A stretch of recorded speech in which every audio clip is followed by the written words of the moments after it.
आप सभी को मेरा नमस्कार। Welcome back to my YouTube channel. कैसे हैं आप सब? आई होप आप सब लोग बहुत अच्छे होंगे और भगवान की दया से हम सब लोग भी बहुत अच्छे हैं।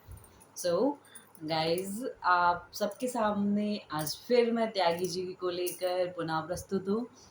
सो गाइज, उससे पहले मैं रोज़ कहती हूँ, फिर आज कह रही हूँ कि प्लीज़ प्लीज़ मेरे वीडियोज़ को पूरा देखा कीजिए और ज़्यादा से ज़्यादा शेयर कीजिए, मेरे वीडियोस को लाइक कीजिए और कमेंट्स ज़रूर कीजिए।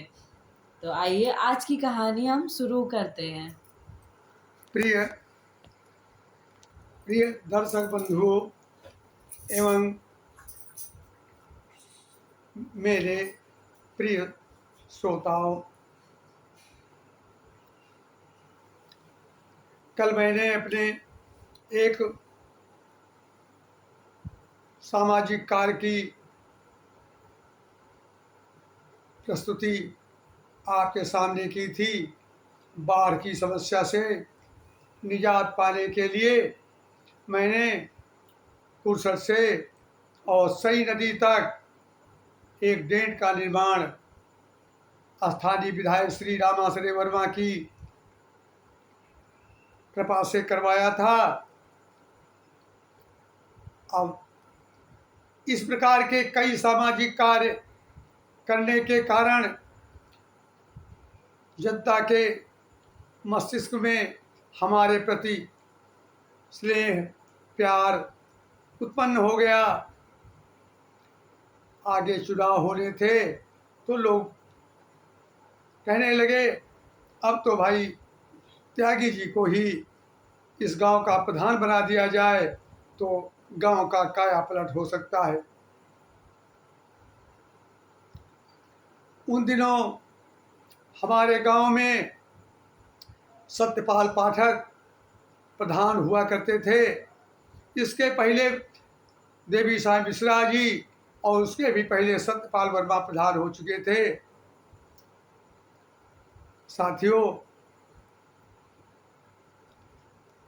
अभी तक जो प्रधान हुए थे वो सब प्रधान पुराने नंबरदार थे।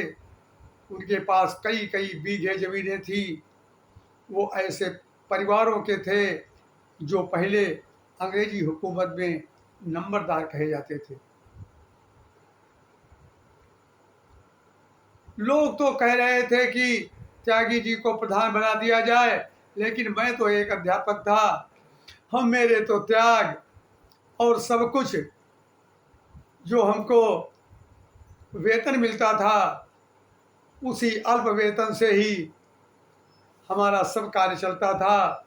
अगर मैं नौकरी छोड़ देता तो शायद ये त्याग आज तक इतनी ऊंचाई तक नहीं चल पाते।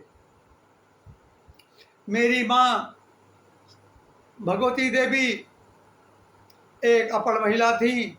हमारे पिता मोहन सिंह भी अपढ़ कृषक थे। दो बहनें थी, वो भी अपढ़ थी। केवल मैं ही पढ़ा लिखा था। लोगों ने बार बार हमसे कहा कि नौकरी छोड़ दो। हमने कहा नौकरी तो भाई नहीं छोड़ पाएंगे, नहीं तो हमारी बहनें हैं उनकी शादी करना पड़ेगा। हमारी तो कैसे होगी? हमारा रोज का जो खर्च है त्याग का, वो त्याग भी नहीं चल पाएंगे। ऐसा तो कार्य हम नहीं कर पाएंगे। खैर, लोगों ने कहा कि पिताजी को अपने खड़ा कर दो चुनाव में। तो पिताजी से हमने कहा तो कहले हम भाई ये इस झंझट में नहीं पड़ेंगे और तुम अपनी माँ से कहो जाकर। माँ से हमने कहा तो माँ कहने लगी अरे भाई बड़ा झंझट है भैया, और ये सब तो हमारे लिए ठीक नहीं है और हम तो लिख पढ़ भी नहीं पाती है। हमने कहा कोई बात नहीं, अगर सबकी मंशा है तो चलो तुम खड़ी हो जाओ माँ, और तुमको हम पढ़ला लिखला अच्छा वो हस्ताक्षर करना स्वयं सिखा देंगे। खैर, लोगों को यह पता चला कि उनकी माँ जो है तैयार हो गई हैं तो बहुत लोग प्रसन्न हुए और मैंने अपनी माँ को भगवती देवी लिखना शुरू करवाया। तो माँ को जो हम पढ़ना लिखना सिखाते थे तो माँ कहती थी अभी तक तो माँ बाप बच्चे को पढ़ाते थे, आज हमारा बेटा अपनी माँ को पढ़ा रहा है। ये ईश्वर की विडंबना है कि मेरा लड़का इस काबिल हुआ कि हमको हस्ताक्षर करना, दस्तखत करना सिखा रहा है। माँ बड़ी प्रसन्न थी और उन्होंने 1 महीने की हमारी पढ़ाने की कवायद ने उनको हस्ताक्षर करना सिखा दिया और वो भगवती देवी शब्द लिखना प्रारंभ कर दिया। चलो, उस समय के जो प्रधान थे सत्यपाल जी पाठक, वो शराब बहुत पीते थे। शराब के नशे में ही वो धुत रहते थे, इसलिए वो कार्य कुछ नहीं कर पाते थे। और आज की तरह के तब पैसे भी नहीं मिलते थे सरकार कोई पैसा अनुदान नहीं देती थी, इसलिए गांव के पूरे गलियारे कीचड़ में थे और आवागमन का कोई भी साधन नहीं था। विकास के नाम पर सिफर था और एक ही स्रोत था, मिर्जागंज का दाह, यानी वो बड़ा सही नदी का कुंड था, वो हर वर्ष उठता था। लेकिन वो सब वो ऐसे व्यक्तियों को देते थे जो जो लिखा पढ़ी में कम लिखा जाता था और जमा कम किया जाता था सरकारी खाते में, और पूरा का पूरा पैसा वो शराब में ही खर्च कर दिया करते थे। इसलिए लोगों के अंदर घोर असंतोष भी था। इलेक्शन तो हुआ, लेकिन हमारे पास इतने पैसे कहाँ थे जो हम खर्चा करते। न हमने पर्चे छपवा पाए, न मैंने कोई बिल्ले बनवाए, न कोई बैनर बनवा पाया। हमारे पास पैसे नहीं थे। केवल लोगों के घरों को जा करके और सबसे एक बात मुश्किल से हम मिल गए। हमको वहाँ पर चुनाव चिन्ह आवंटित हुआ, चुनाव चिन्ह लेकर के, और हमने हर घर में जा कर के चुनाव चिन्ह बता दिया और चुनाव चिन्ह जो हमको मिला था उसी चुनाव चिन्ह से हमने सबको वाकिफ करा दिया। वोटर लिस्ट की बारी आई तो फिर वोटर लिस्ट खैर जैसे तैसे हमने खरीद ली, प्रचार कुछ भी नहीं किया। और वो दिन आ गया जब इसकी गिनाई होने को थी, ब्लॉक स्तर पर इसकी वोटों की गिनाई हुई। तो क्या हुआ, हम कोई चलता पुर्जा तो आदमी थे नहीं। गिनाई में उन लोगों ने बहुत ज़्यादा बेईमानी करवाई और हमको वहाँ पर पराजित घोषित कर दिया गया। हमने कहा दोबारा फिर वही गिनवाई कराई जाए। दोबारा फिर उसकी वोटों की गिनती हुई और मुझको फिर उन्होंने पराजित घोषित कर दिया।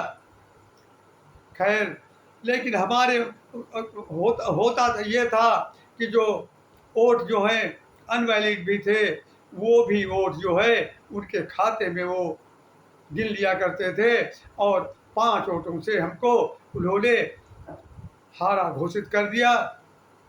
लेकिन मेरे मन में ये भावना बनी रही कि मैं हार तो सकता ही नहीं। मैंने एसडीएम बिलग्राम के यहाँ मुकदमा कायम किया और तब एसडीएम बिलग्राम यहाँ नहीं बैठते थे, एसडीएम बिलग्राम हरदोई में बैठते थे। वहीं पर इनके वो हुआ करते थे कार्यालय, यहाँ पर ये कार्यालय वाले नहीं थे। सुभाष सुबेदार सिंह एडवोकेट जो थे उनको हमने अपना एडवोकेट निश्चित किया, वकालतनामा उनका दाखिल करवाया और आगे चलकर हमने मांग की हमारे वोटों की गिनती की जाए। दोबारा वोटों की गिनती हुई तो 9 वोट से ये हार गए। 9 वोट जो अनवैलिड थे वो उनके खाते में बार बार गिरे गए थे, हार गए। उनका बस्ता जमा हो गया और उनका चार्ज एक रामलाल थे, उनको दिया गया। रामलाल को चार्ज उसका हो गया और दशा वैसे की वैसी ही बनी रही। हमने सोचा कि भाई ऐसा होना चाहिए कि अब इनके पास से ये प्रधानी तो जानी चाहिए। जनता में भी घोर आक्रोश था और मैंने तय किया अब इस गांव को टाउन एरिया का स्वरूप दे दिया जाए। तो टाउन एरिया का स्वरूप देने के लिए हम विवश हो गए। पूरे गांव में एक सन्नाटा था कि एक आदमी जो हमारा कार्य करता है और उसको हरा दिया गया है, ये तो बात बहुत गलत है। वो तो जीत भी गया है लेकिन सरकार ने इसका चार्ज रामलाल को दे दिया है जो उन्हीं का एक खास व्यक्ति है। उसके बाद में हमने सोचा कि अब टाउन एरिया हो तो कैसे हो। उस जमाने में हरिमोहन सिंह जी यहाँ के डीएम हुआ करते थे। हरदोई जिले के राम आश्रय वर्मा यहाँ के विधायक हुआ करते थे। मैंने उनसे टाउन एरिया कराने की बात विधायक जी से कही। विधायक जी ने कहा टाउन एरिया होना इतना सरल नहीं है, परंतु विधि की कृपा है कि तब तक हम एक जनसेवक के रूप में आम जनता में और जिला लेवल पर प्रसारित हो चुके थे। हमारी कई फोटो और हमारा जीवन क्रम अखबारों और पत्रिकाओं में प्रकाशित हो चुका था। एक दिन ये हमारा जो त्यागमय जीवन का पूरा वृत्तांत था वो दैनिक जागरण में छपा था और हरिमोहन सिंह जी की पत्नी ने उसको पढ़ा। उन्होंने उनसे कहा कि ऐसे व्यक्ति को आप बुलाकर और हमको जरूर दिखा दीजिए। हमारे पास खबर आई, उनका चपरासी हमारे गांव को आया और गांव में पता लगाया तो हम वास्तविकता में मिल गए और उन्होंने हमको बुलाया ही था।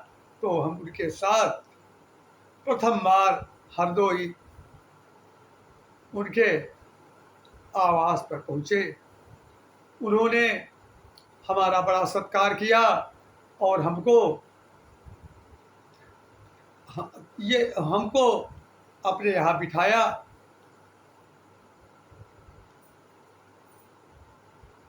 साथियों,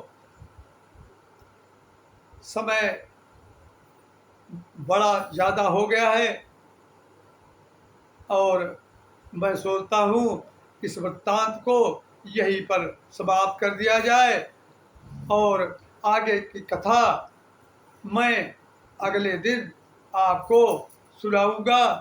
तब तक के लिए हमको आप अनुमति दें कि मैं कथा को यहीं पर समाप्त कर दूं। धन्यवाद। गाइस, इसके आगे की कहानी आपको दादा कल सुनाएंगे। तो आपको अगर मेरे वीडियोस जो है ये दादा की वीडियोस आपको पसंद आ रहे हो तो प्लीज़ मेरे चैनल को लाइक सब्सक्राइब एंड शेयर कर दीजिएगा। फिर मिलते हैं हम आपको एक नए वीडियो के साथ, नए उसमें। तो तब तक के लिए नमस्कार।